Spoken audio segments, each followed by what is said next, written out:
Dans cette vidéo, nous allons nous intéresser aux objets qui sont maintenus en mémoire.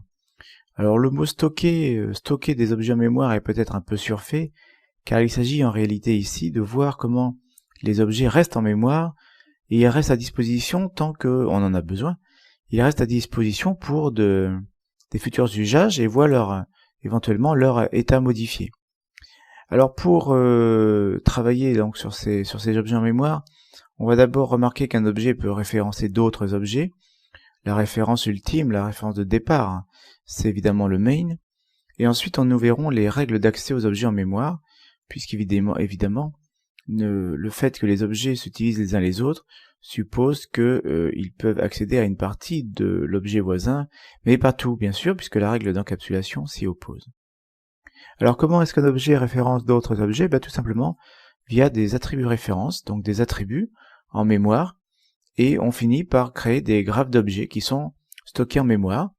Alors le tout, c'est de savoir quel est le point de départ. Dans mon exemple, le gobelet va référencer les dés. Le gobelet référence des dés, 2 dés, et tant que le gobelet existe en mémoire, les dés existent aussi. Les règles d'encapsulation s'appliquent, ce qui signifie que même si, vu du main, on ne voit que le gobelet, on ne voit pas les dés qui sont derrière, bien entendu, le gobelet ne peut pas accéder aux membres privés des dés, il n'accédera qu'à la partie qui lui est autorisée, donc ici, soit public, soit par défaut. Pour ce qui est des règles d'accès, en fait, les objets ne sont finalisés que lorsqu'ils ne sont plus référencés. Donc, ce qu'on va faire, c'est que on va maintenir en mémoire les objets tant qu'on en a besoin. Alors, le problème, c'est lorsque je n'en ai plus besoin, est-ce que les objets disparaissent forcément? Alors, oui et non, ça dépend. Les objets vont disparaître en fonction de leur racine ultime. On va voir ça. Bon, en fait, ce que ça veut dire, tout ça, c'est que les références sur les objets sont comptées, et si le runtime vérifie qu'un objet n'est plus du tout utilisé, n'est plus référencé, en fait, cet objet est candidat au ramassage. Alors, l'idée générale, c'est que soit les graphes d'objets vont disparaître, vont être hors de ma portée en tant que programmeur, donc le ramasse-miettes va faire son travail et ramasser ces objets, restituer la mémoire, compacter la mémoire, etc. Soit, en fait, ces objets resteraient à ma disposition, donc il faut que je pense à mettre les références vers ces objets à nul, sinon, en fait, ces objets vont rester en mémoire. Alors, nous allons illustrer tout cela avec NetBeans, notre outil de développement. Je reviens donc sur le projet qui s'appelle donc 178.06.01 après, sachant que le avant, c'est le point de départ sur lequel nous sommes. Je vais regarder la classe principale. La classe principale, elle possède donc une méthode main qui référence un gobelet. Alors ce gobelet, donc exactement à la référence qui est là, va exister dans le bloc du main, mais il est clair qu'après le main, ce gobelet disparaît. Alors vous allez me dire, de toutes les façons, après le main, on a terminé le programme principal, donc il ne doit plus rien rester. Alors plus ou moins vrai, oui. C'est vrai que pour le gobelet, de toutes les façons, peu importe, puisque je n'aurai plus les moyens de l'utiliser après le main. Que pensez-vous du code suivant, de mettre le gobelet comme ceci? Alors évidemment, il me faut ma deuxième ligne aussi dans le bloc. Voilà une illustration donc de ma référence gobelet à l'intérieur du bloc. Ici, il est clair que cette référence, mon gobelet, ne peut pas exister en dehors de ce bloc. D'ailleurs, vous voyez très bien, si j'essaie d'utiliser mon gobelet, le compilateur va me dire que mon gobelet.lancé par exemple, il va me dire que mon gobelet n'est pas accessible en dehors de ce bloc, il ne connaît pas cette référence. Donc les blocs en Java permettent d'isoler les références vers les objets. Alors qu'est-ce qui se passe lorsque on arrive à la fin du bloc? Cette référence n'existe plus, n'est plus accessible, donc le runtime considère que l'objet que vous avez construit ici, lui-même n'est plus disponible au programmeur, donc il est candidat au ramassage. Alors on verra plus loin comment ça fonctionne en termes de ramassage des objets, mais on peut dire qu'effectivement cet objet, pour vous, il est mort, puisque vous ne pouvez plus y accéder. Sauf que ce gobelet, lui-même, référençait 2D. Donc c'est là qu'on voit qu'il entraîne, la disparition du gobelet va entraîner la disparition des 2D, puisque ces 2D ne sont accessibles que de façon privée à l'intérieur de la classe gobelet. Pour utiliser, donc je vais enlever ces blocs qui a priori ne servent à rien. Ces blocs-là apparaîtront suite à de la logique conditionnelle, des des if ou alors des boucles for ou des choses comme ça. Donc si je reviens ici avec mon gobelet, ce qui m'intéressait, c'est d'imaginer la mémoire lorsque vous avez réalisé mon gobelet comme ça. En fait, quand vous avez créé l'objet gobelet, vous allez entraîner la création de 2D. Ces 2D, alors même si je ne l'ai pas représenté ici, mais je vais le faire tout de suite, je vais le compléter tout de suite, ces 2D ont chacun une valeur faciale. Ce qui veut dire que lorsque vous avez créé le dé, vous entraînez la création du dé, des 2D, et donc vous entraînez la disponibilité de 2 valeurs faciales. Donc c'est là qu'on peut considérer effectivement que l'on stocke des objets en mémoire, puisque tout le long du main, vous allez avoir accès à ces valeurs sur le gobelet. Alors mettons quelques méthodes histoire d'illustrer cet état de fait. Prenons par exemple une méthode get valeur sur le dé, donc get valeur parenthèse ouvrante, parenthèse fermante. Voilà, il va falloir que j'enlève mes moufles.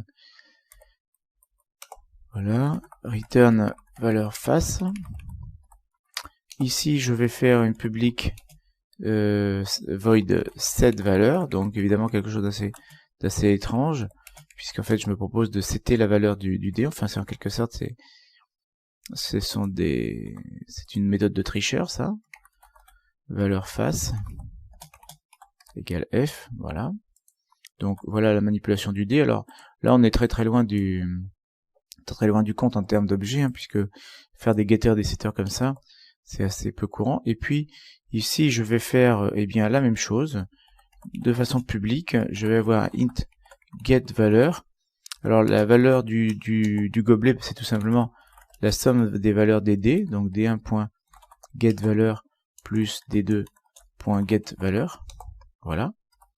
Donc ici, quand je vais demander la valeur du gobelet, il va me retourner la valeur de ces 2 dés, qu'il maintient en mémoire. C'est ça qui est important ici, c'est que les objets dés sont maintenus en mémoire.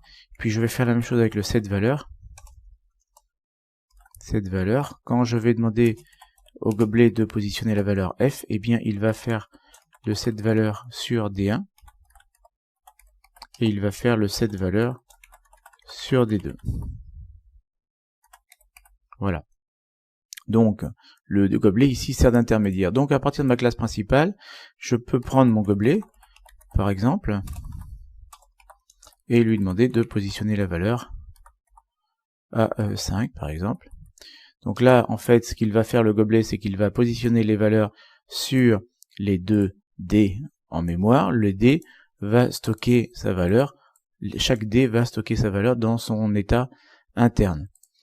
Je peux travailler maintenant, avancer donc dans mon code. Un petit peu plus loin, je peux faire afficher system.out.println,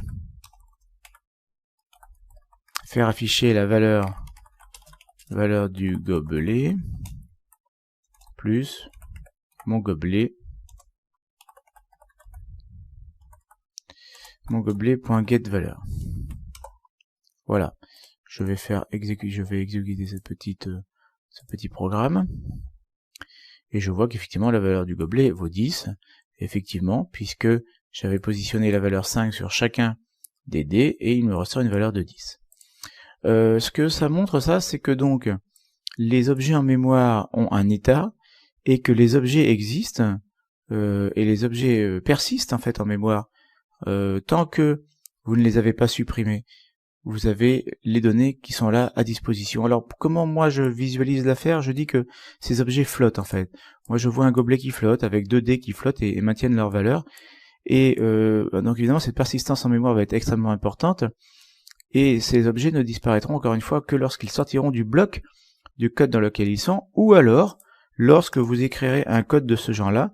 Si vous voulez garder la référence mon gobelet mais perdre l'objet sur lequel il pointe, vous pouvez effectivement mettre la valeur de nul dans la référence. Alors à partir de ce moment-là, vous ne pouvez plus utiliser le membre de votre objet.